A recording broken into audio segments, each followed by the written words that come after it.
Part 11 of the Tips for Teachers series, Creating an Incomplete Course Section.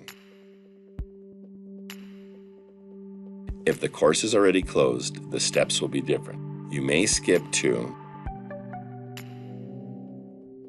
if the course is still open. From the dashboard, select the course you want to edit. To open the course, you must go to the settings. From the course navigation menu on the left side of the screen, select Settings from the bottom of the list. In the entry field titled End, you will see a date and time that the course closed. Record the date and time the course was set to close.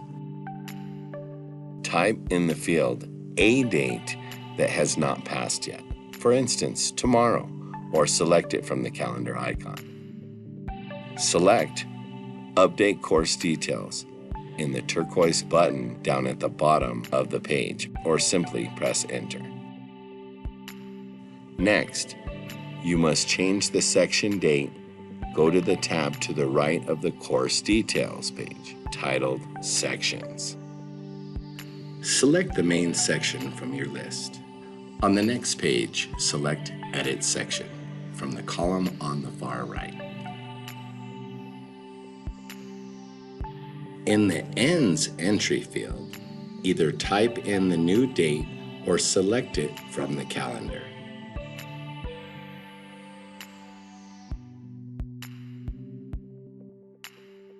Select Update Section.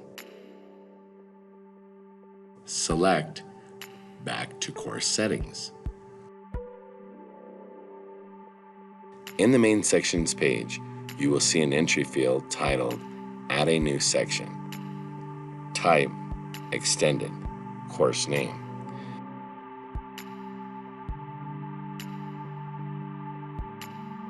Select the button labeled Plus Section.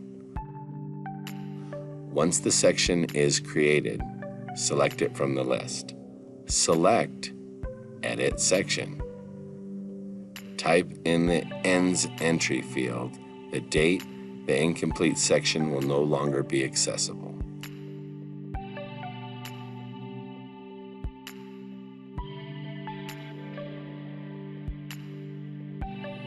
Select Update Section. To add your student, go to the People tab. Scroll to the student requiring the incomplete. Select the vertical ellipsis on the far right of their row. Select Edit Sections from the drop-down list. Type the name of your new section in the entry field, or select Browse. Select the turquoise Update button. Once the student has been added, and if your course has closed, you need to revert the end date of the main section.